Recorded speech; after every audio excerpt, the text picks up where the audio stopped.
when we know our personality type, it's almost like having a superpower because it's the secret for unlocking the things we need to be satisfied, to be effective, and to get the results we want, whether it's fitness, parenting, business, careers, you name it. And so I'm really excited to be here because when you talk about motivation, it is such a key player in terms of people's fitness and in terms of people's exercise programs. And so I just want to share a little bit about me before I jump into more about personality type. But my name is Kate Schroeder, and I'm a therapist, mental health therapist in private practice in St. Louis, Missouri. And I've been an athlete my whole life. I was a Division I collegiate athlete. I am a triathlete. Physical activity and fitness is huge. I taught physical education for years and years and years to kids all the way from little bitty preschoolers to high schoolers. I was an athletic coach for multiple sports. I'm a certified physical trainer. It's a passion of mine. It's something I do in my free time. I do therapy and work out. Those are my two favorite things. And so over the years, both from a personal standpoint of myself and motivating and performance, as well as the hundreds and hundreds of students and athletes that I've worked with, I've had a lot of opportunity to observe motivation and observe those people and athletes who are successful in terms of creating exercise programs and fitness programs and keeping them up. And the select group of people who might start things but struggle to follow through. And from my own experience, there are things that I struggle with to keep moving and keep going. But exercise and physical activity has been something that's been easy to include. And I don't necessarily believe because I'm more motivated than other people or more motivated than, say, maybe non-exercisers. I think it has a lot more to do with I've been drawn to the activities that fit really well with my personality type. And so as a result, not only have I physically enjoyed the benefits, but I've mentally and emotionally enjoyed the benefits as well. And that's key. When we think about motivation, right? Motivation is a physical construct. It's not like, we're wanting to build muscle mass or cardiovascular endurance, and there's a physiological process to that. We can measure where we are and where we end up at and have we improved, but motivation is something that we have to work with psychologically because it's a psychological construct. And one of the most powerful things that I have found, both for myself as well as the students and athletes and just people that I work with in my practice, is that knowing yourself, knowing what works, self-awareness is huge. It is probably the number one key. And, when I think about fitness and personality type, although, excuse me, a lot of the traditional approaches and a lot of the traditional framework for working out, getting the results you want, things like that, calories in versus calories out and intensity and, all of those sorts of components to physical fitness, even though those are, I think there's some sound wisdom and sound knowledge in that, those don't always fit for everybody. The truth is that not all personality types, not all people are going to respond to those kinds of approaches. So when you can learn about I like to kind of call it your fitness personality type, you are much more able to create an exercise program, a fitness program that you're not ever going to want to quit, because it's going to be like finding the zone. And so, like I say about personality type all over the place, there is not a one size fits all approach. And what's also super powerful about this is the other side of that, right? So for the coaches and the trainers and the leaders, it's like beginning to learn about personality types and how to motivate people in the ways that they need based on personality type is just a win-win, because you are going to get an incredibly much greater result. Even though there are some sound ways to approach doing this, those sound ways approach a very simple truth that physical activity, it is an absolute expression of your personality, and some approaches and personalities are more suited to certain kinds of exercises and types than others. So when you fit that up, people seem to be able to stay much more motivated and participate because what they're doing fits for them. It's consistent with who they are, the things that are important to them. And it's just a really powerful aha kind of moment. So, I thought what we might do a little bit, well, and maybe I'll stop for a minute and just see if you have any questions for me about any of that so far, or if I should go on.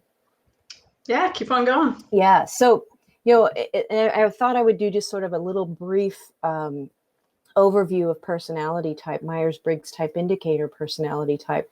For those of folks who might not be familiar with it, most people, when you say Myers-Briggs type indicator, and let me back up first by just simply saying that there are lots and lots and lots of different tools that you can use to work with personality and work with people and different aspects of it. But what I have found and what I use extensively in my practice is both the Myers-Briggs type indicator as well as the Enneagram personality system of typology.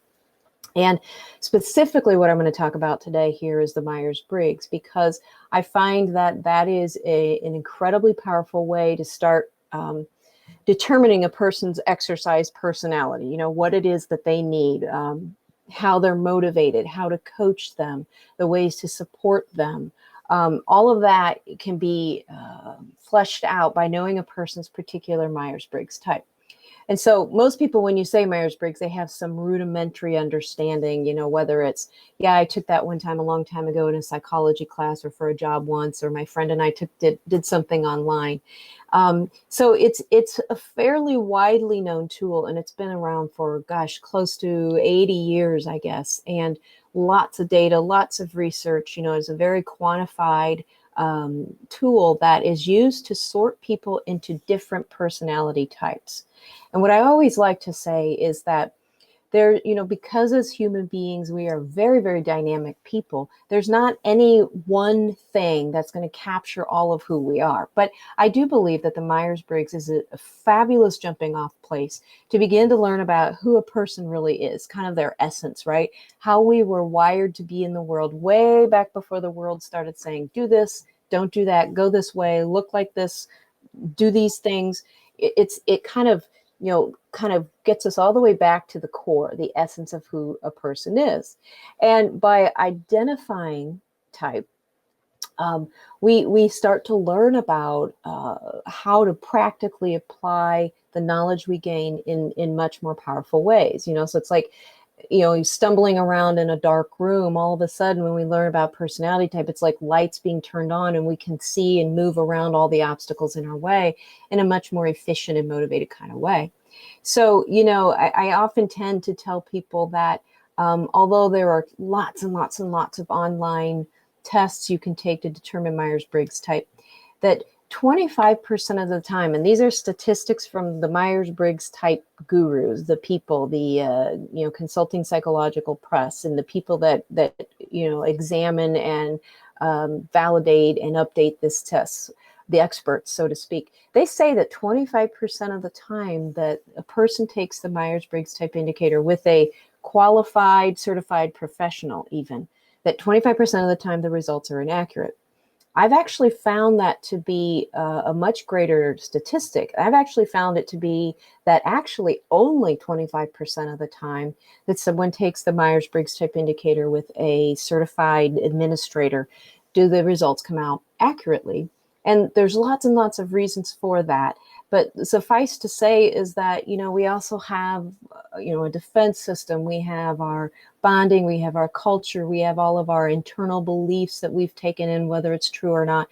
All of these things, our Enneagram system of personality, which is all about our defense system, all of that is also answering some of those questions. So although we can do our very, very best when we're taking one of these online assessments to, stay clear and only think about certain criteria when we're making our choices, it's impossible for those other parts inside of us, all those other experiences, to not influence the answers.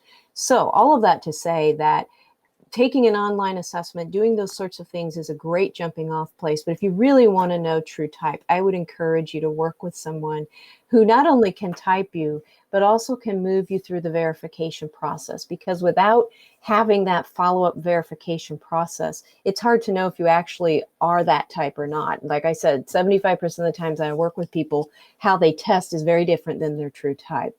And that makes a difference because each type has particular traits, particular ways they're motivated, particular kinds of exercises that they're very much drawn to and fed by. So even having one little aspect off is going to throw the whole thing. But basically how Myers-Briggs works is that there's these 4 pairs of preferences. We've got extroversion and introversion. We've got sensing and intuition. We've got thinking and feeling, and we've got judging and perceiving. And each preference pair tells us about certain aspects of who we are. So this extroversion introversion pair, which by the way is probably one of the most widely misunderstood and mistyped criteria, what this pair tells us about is energy, where, how our energy is drained and how our energy is built up and fed. Most people think that it has something to do with liking people and being social. And that is absolutely not the case, because there are plenty of introverts who are very, very social and plenty of extroverts who don't mind being by themselves. So what this pair really talks about is energy. This next pair, the sensing and the intuition, is all about how we take in information. So how we read the world. The thinking and the feeling is about how we make decisions, and the judging and the perceiving is about how we organize in the outer world. So, if you put all of those, I don't know if you remember one of those old bingo rollers where they throw all the bingo balls in there and they roll it down and they pull out your bingo numbers, right? So if you had one of those and you threw all of these 8 preferences in there and you rolled them, you could pull out 16 different types. And each one of those types, like I said, it has different traits, different characteristics, different values. It's drawn to different kinds of things. And so when we learn about our types, it's like we have the guidebook we've been waiting for. And so how Myers-Briggs works is that they say we are all born with a preferred way of being alive in the world. So we're all born preferring, in terms of energy, extroversion over introversion, or introversion over extroversion, or sensing over intuition, or thinking over feeling, or perceiving over judging. We're all born with a preferred preference. However, it's like handedness, right? Most of us have a dominant hand that we use.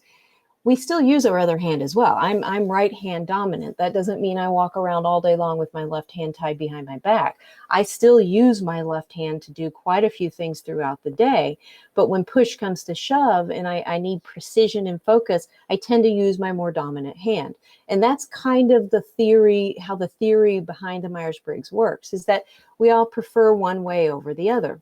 And so a wonderful exercise I love to use with folks, and maybe you can do this now, Allie, is I like to do this hand signing, the signature little exercise, because it really illustrates the difference in how, when we're operating out of our preferred type, it feels easier versus when we're operating out of our non-preferred type. So I always ask people, to get a pen and pen or a pencil and a little piece of paper, and to go ahead and sign your name with your dominant hand.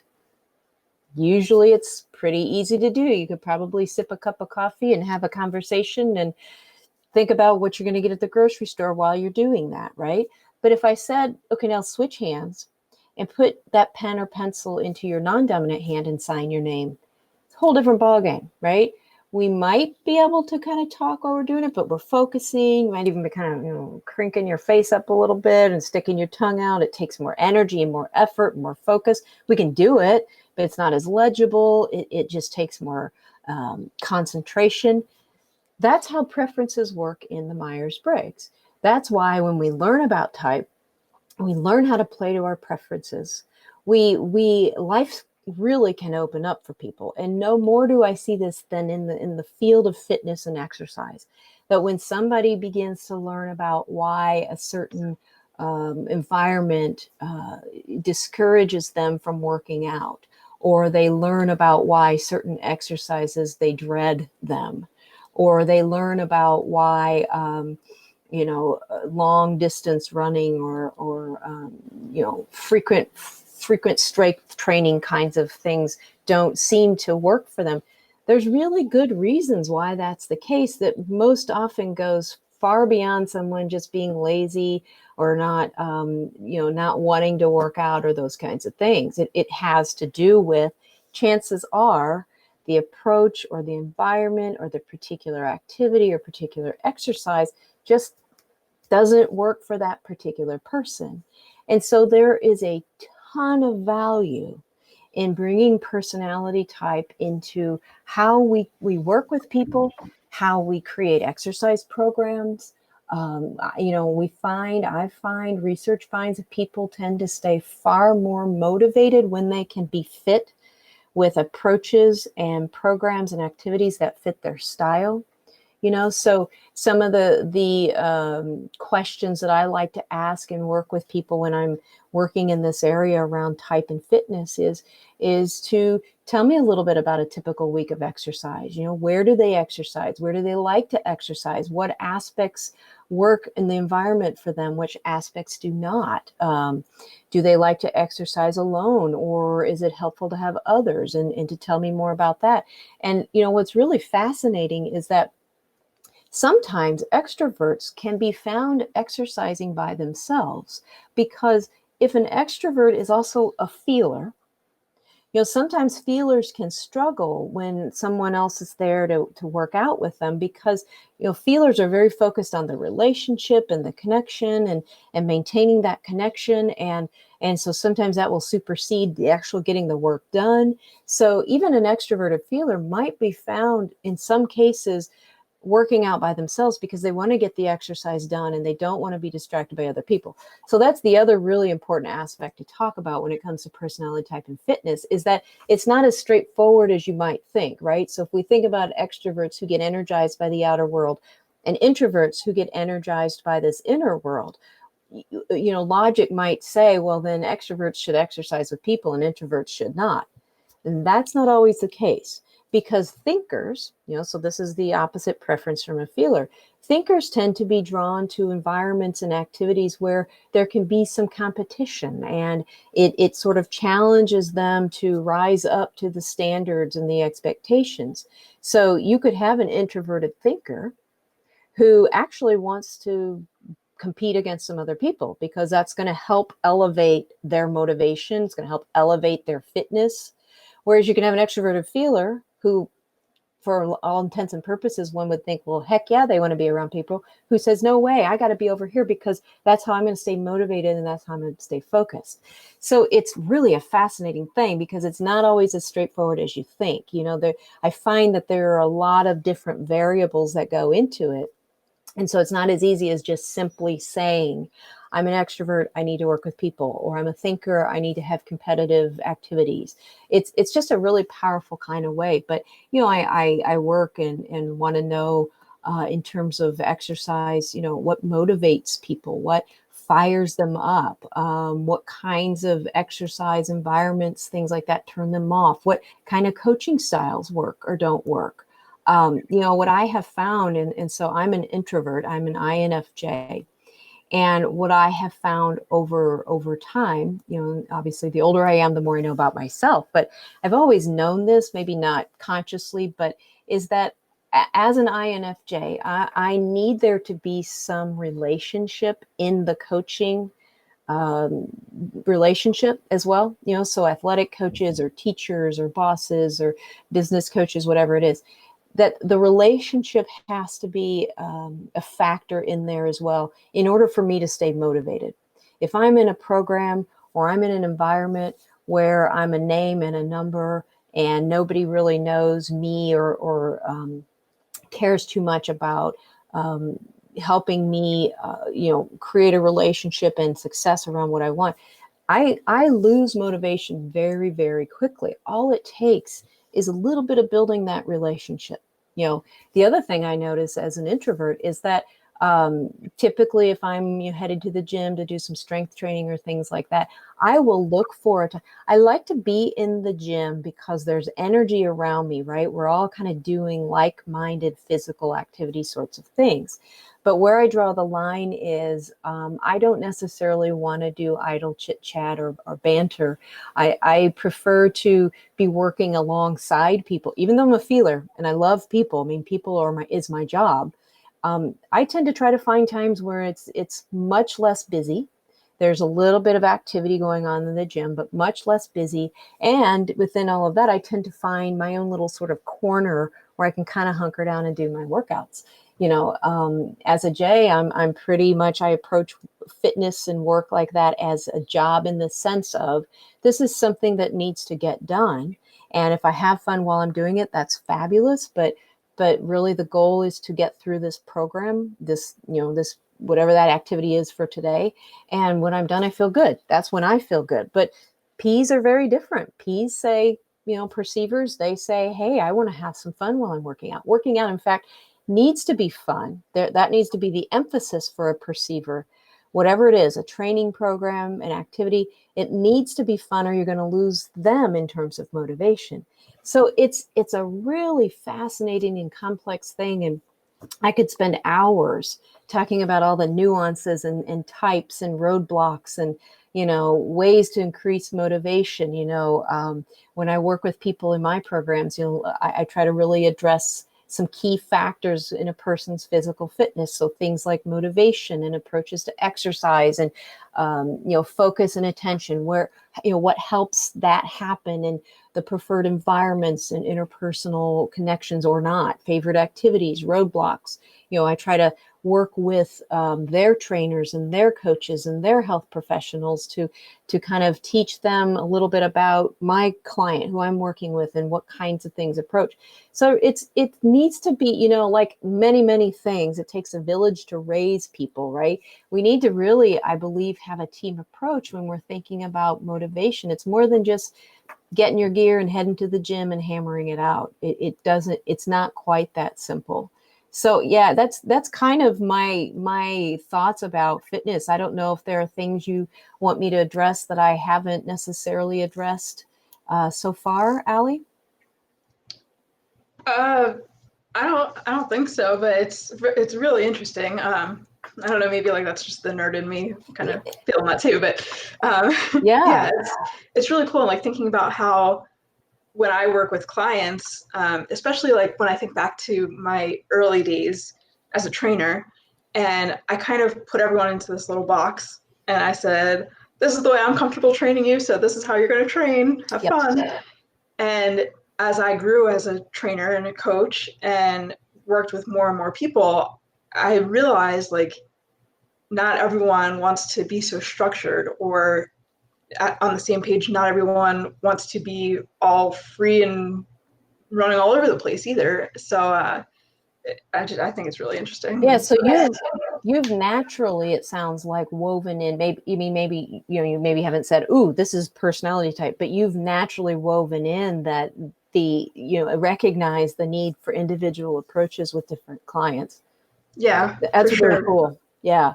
I find that is probably the number one factor when it comes to motivation is finding the individualized style of coaching and training as well as the individualized program.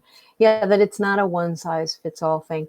And it's also, you said something I think that's really important to touch on, is that as a trainer or a coach or a therapist or a parent or a boss, we all have our own personality type as well. And so, especially, I think this happens a lot when we're starting out, but for some people, it lasts for a long time.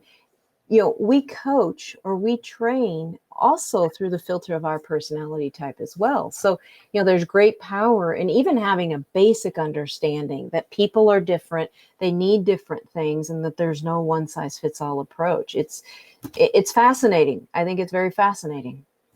Yeah, agreed. And thinking about me as an exerciser, I'm not self-motivated at all, admittedly. Like I'm not. And I don't know, that might seem weird, like a trainer who doesn't want to just go and exercise. Like So having more of like a group environment or having a coach or some level of accountability really is what does it for me. Like I hate the idea of just like working out for working out. Like I need someone to tell me, and that's okay. Like if Yes. if there's nothing wrong with that. So to try to force like, oh, I should be able to do this on my own. I should be able to whatever. Um, I guess where are you on the shoulds of that? Yeah, I think that's a great question. Anytime I hear the word should, whether it's coming out of my mouth or somebody else's mouth, I cringe because should, to me, should implies pressure.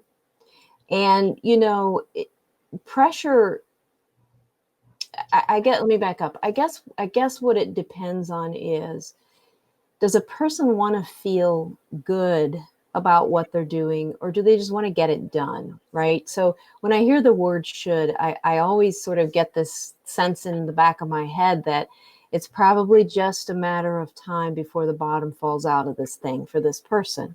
Because should it implies pressure, right? And I don't know about you, but when I'm being pressured to do something, it takes all the fun out of it. It's I'm no longer motivated because it's something I really want to do. I'm more motivated because I just got to get this person off my back or get this, whatever it is, meet this deadline. So it really changes the framework. And, I've not done any research on this yet. And I actually don't know if there's a lot out there yet or not. But what I imagine probably happens is that in some cases, when we're shoulding ourselves or even shoulding ourselves to work out, that the benefits from working out aren't as great as they would be if it was coming from a true inclination to work out. I'm not saying there aren't benefits. What I'm saying is that I think the stress that gets added from the should counteracts a lot of the benefits that we get out of whatever it is, fitness, working out, exercise, you name it. So should is always a red flag for me. Should is usually an indication that it's time for that person. They need a little more support. They need to get to the bottom of what that should is all about and find a way to create a program that fits where they're naturally inclined. You ever had one of those mornings where you wake up and you just can't wait for your day to start it and it's like not difficult to get out of bed at all? Very different than those days where you're like, oh my God, I got to get out of bed. It's like difference of that. So yeah, I agree. And we don't all motivate the same way. I mean, you were saying as a trainer who isn't, self-admittedly isn't always motivated to work out consistently. That makes sense. I think one of the biggest things I see is in terms of affecting motivation and physical fitness is the difference in styles between a sensor, someone who prefers sensing on the Myers-Briggs, and someone who prefers intuition. Because, and let me back up, and the difference of that is if you go back to the children's story, the tortoise and the hare, right? The tortoise is more like the sensor, and the rabbit, the hare, is more like the intuitive. And in the story, the tortoise is steady Eddie and, consistent, and there's no starts and stops. They just stick to it, plow right through, and they make it to the end, and they actually win, right? They're the woohoo, this is the good one, right? And in the story, the hare, the rabbit, is depicted as, kind of willy-nilly, and they run a little bit and then they take a nap, and then they decide to run a little bit more and they take another nap, and before you know it, it's too late. The tortoise has already passed them up, and now the rabbit's lost. So even the children's story, and this is something we read to our kids, right? So this is early on in life. We're starting to get messages about what's good and what's bad. So the sensing style, the slow, steady, regular pace, grind it out, is good. And this intuitive style, the work when you're motivated, stop when you're not, is bad. And it is true that there are major differences. So sensors, they pretty much stick to the plan. They like the routines. They're consistent. If they eat lunch at 8:15 or 11:15 every day, they're okay with that, whether they're hungry or not. Intuitives don't work the same way. Intuitives are, they need to be supported to work, to exercise when they're motivated, to rest when they're not. They have a very, very different work style, and they're motivated in very, very different ways. And so this is probably one of the biggest conflicts I see, is that people say, oh, I'm not motivated to work out. And as we talk more, it's not that they're not motivated to work out. They just don't do it like a sensor. They might work out intensely twice a week. They don't work out a little bit more frequently, but they get the same benefits. They just have a different style to it. And so I think there's a lot of work we have to do to reframe what working out looks like, or working out regularly looks like, because our culture, at least here in the US, believes that sensing style is the way to go. Every day, do your program, don't deviate. And intuitives, it's just not going to work for them. And it doesn't mean that they're bad or they're wrong. They just have a different style of working. And so it's really important to say that, to reframe that working out does not mean you have to grind it out every single day. Put your little X's on the calendar. You can still be a worker outer as an intuitive, even as an intuitive perceiver who just has a different style. And we need to support people in that too, and build programs that are either higher intensity, so that they have those hits of intensity when their motivation is high, and they can get the same kind of results as anybody else. So I'm glad you said that, because that's a big one that I see a lot with people in terms of fitness and personality type. And they beat themselves up for it. I mean, I still do. And I've been doing this for years, decades. And now and then I can find myself getting on my case about how I haven't worked out consistently this week. And that's not my wheelhouse. I'm an intuitive. So when I work out, I just work out in a different kind of way, and I get the same results. So really important. Yeah, that makes tons of sense. Yeah. The reference to the book and everything. Yeah. Yeah, that's awesome. So, like, thinking about my own style and how I want to work out every day. Like, I feel like I have that kind of pressure almost. But some days I'm just not feeling it. And there are probably too many times that I'll push myself through, and I'll just be like, no, it's okay. Like, I'm just going to do it. And then I'm like miserable and just going through the motions. And that doesn't really, like you said, like it's something there are benefits, but you're not getting the full benefit from it. So I'm taking the lesson away that maybe if I'm not feeling it today, I don't do it today. I wait till tomorrow, and I, really get after it and go to my full potential. Yeah. I believe that our bodies, they respond as well. It's not a conscious thing. It's not like our body goes, ooh, thanks for resting today, I'm going to really kick it in tomorrow. But I do feel like when we find our zone, we find our flow, and we create programs that fit for us, we can get an incredible amount of benefits out of it. And the value of that too is that when you learn about your fitness type, your exercise personality type, you can build a program that you're never going to want to quit. So it's not just about, I want to lose those 15 pounds. It's about, I want to bring this into my life as a long-term friend. I want to bring this into my life as a long-term practice. And in order to do that and to stay motivated, we have to fit the program to the personality type. That's awesome. Yeah, cool. Tons of sense. Yeah, love it. Awesome. So, anything else from your end? I mean, I could talk and talk and talk and talk. I do have a free little summary of kind of type and fitness. If you want to offer that to your folks, I'd be more than happy to share it with them. And if people have questions, they want to reach out and ask questions, absolutely feel free to do that. I can give you my direct email, my business email that will catch me quickly, or you can join my Facebook community and drop me. But I love to talk about this stuff, and I'm more than happy to answer questions about it as well. So yeah, thanks for having me.